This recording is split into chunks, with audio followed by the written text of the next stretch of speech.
So today we're going to talk about something everybody has to deal with: backpacking, through hiking, day hiking, and that's blisters. And there's a lot of things you can do to prevent them, but it's not 100%. You're not always going to beat the feet blisters.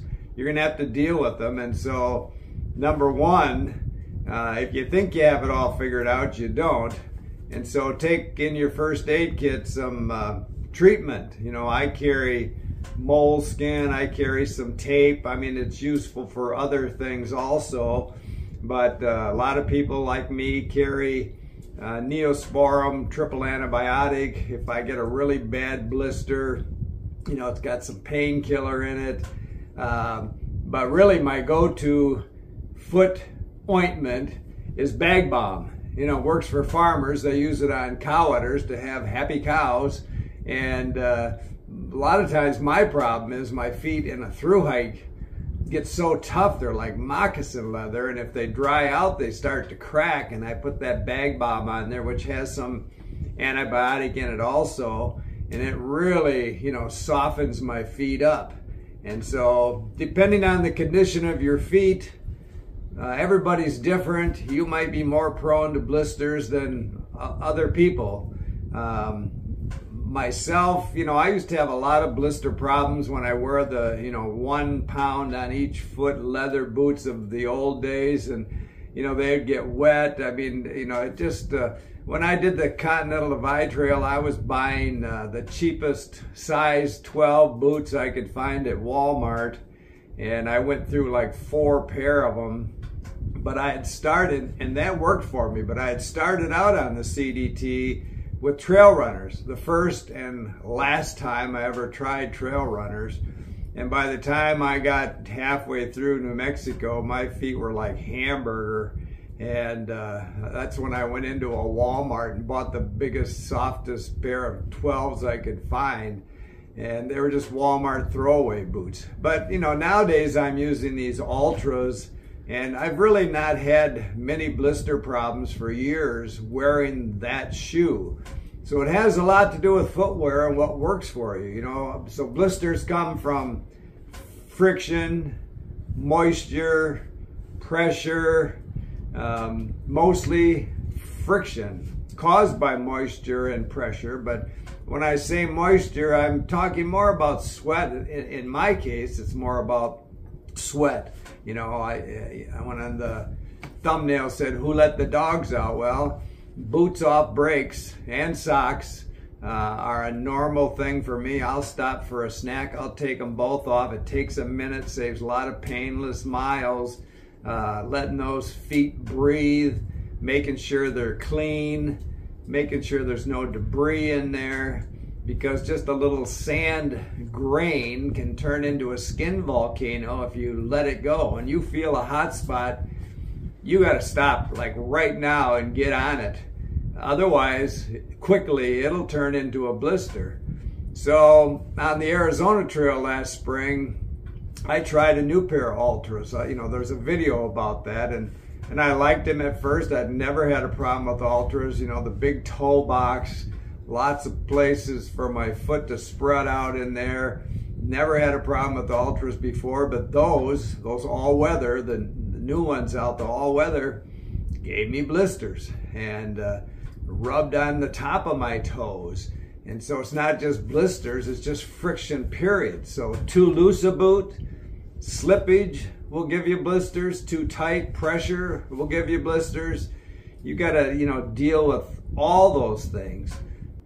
And then treating a blister, you know, if you read a lot of first aid, they'll tell you that, you know, that's nature's way of protecting your foot, is having that fluid in that blister bubble.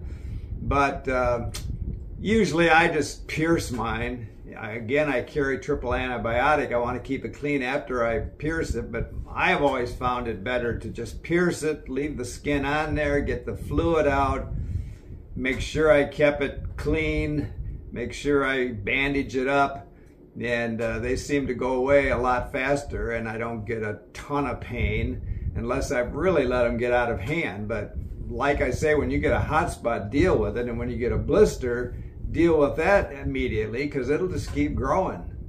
And so a lot of times it's just, you know, it's just repetitive motion. Walking is repetitive motion, and there's all kinds of terrain that can actually cause blisters. For me, the worst place I could hike is road walking. You know, I keep thinking about doing the Florida Trail, but I keep reading. I just ordered a book, a guidebook for the Florida Trail, but it just sounds like a lot of pavement pounding. You know, I like the wild parts of Florida, but I'm not sure I want to do 30-mile road walks. Sounds not fun to me, and sounds like a blister factory. But I was watching a few YouTubes, and I noticed that people that had blisters, one gal had bought a pair of Hokas, which, you know, I've never tried them, but they've got a sole about like that on them. And she seemed to think that worked for her, for that road walking was giving her the blisters. And maybe that's not a bad idea. You know, when I buy a pair of boots, I buy those sole, S-O-L-E inserts that you bake and form to your foot. And I think that helps me too, and it gives me more cushion. But, you know, maybe good feet or some kind of insert that works for you will help with blisters also. But I think the main thing is to keep your feet aired out, keep them clean, a good sock, you know, a wicking sock. I use Darn Tough, merino wool. But I don't have a problem with my feet being wet, because my feet are wet all the time. You know, if you watch my videos, I get up and hike early in the morning, and so I've got dew I'm dealing with. You know, these Ultra boots are not waterproof by any means, and so they get wet. So I'm walking with wet feet in the morning a lot. When I come to a stream, I just walk across. I don't take my boots off.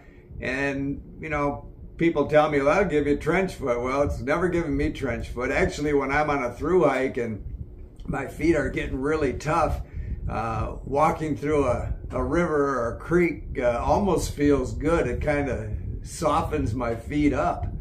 So when you buy a boot or trail runners, you want to consider the fact that your feet are going to swell. So you might buy a boot or a shoe that fits really well and walk around the store in it, but when you get out on the trail and your foot goes up a size, here comes the pressure, here comes the friction. So take that into account. I wear a 11 casual shoe. I've always worn a 12 hiking boot, and it's always worked for me. So, you know, that's something to consider too. And like I said, I'm never going back to a trail runner, but if I did, I would definitely have gaiters. I wear mid boots, these Ultra mids, and you know, I don't get a lot of debris falling into my boot, but on a trail runner, which is much lower, you could have that problem. So I see most people that are wearing trail runners use these Dirty Girl gaiters, some kind of a gaiter protection to keep debris, again, out of your boots, because even a pine needle in your boot can cause a blister. Again, that repetitive motion. So the best way to deal with blisters is prevent them. And if you can't prevent them, deal with them immediately.